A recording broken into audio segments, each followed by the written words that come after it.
IEEPA tariff refund process could begin in April.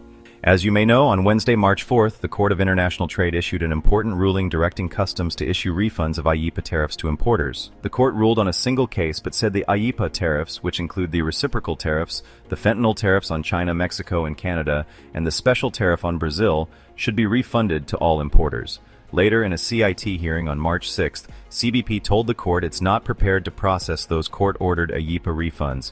The agency said it would take an enormous amount of time and resources to issue the refunds using existing systems. Still, it would have ACE reprogrammed to issue IEEPA refunds within 45 days, roughly in April.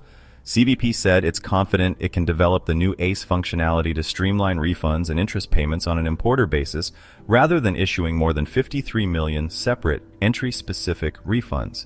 The mention that interest will be included is important, as importers were previously unsure about whether the tariffs would be refunded with interest. CBP says the new ACE functionality will require minimal submissions from importers, involving the importer filing a declaration in ACE, including a list of entries on which IEEPA duties were paid. CBP will then validate each entry, calculate the refunds and interest due, and submit to Treasury for a refund to the importer. All these back-office processes at CBP and Treasury could take some time after the importer's initial submission.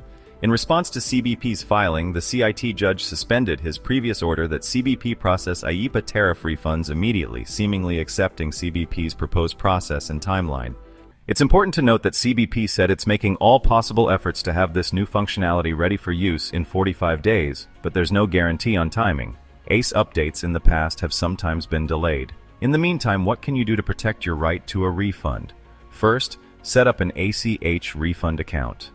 CBP indicated IEEPA refund requests will be rejected unless the importer has completed the setup process for an ACH Refund Account.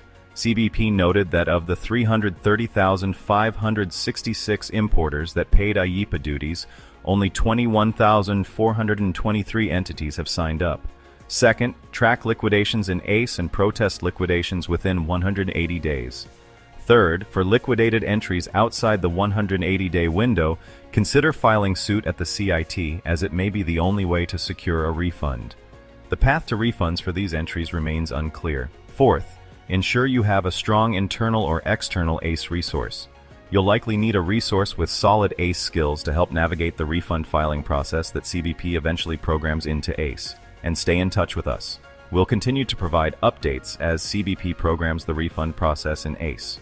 BGI can help you set up an ACE account, export your data, file protests, set up an ACH refund account, and eventually file for refunds. Just reach out to BGI Worldwide Logistics at 800-987-4245.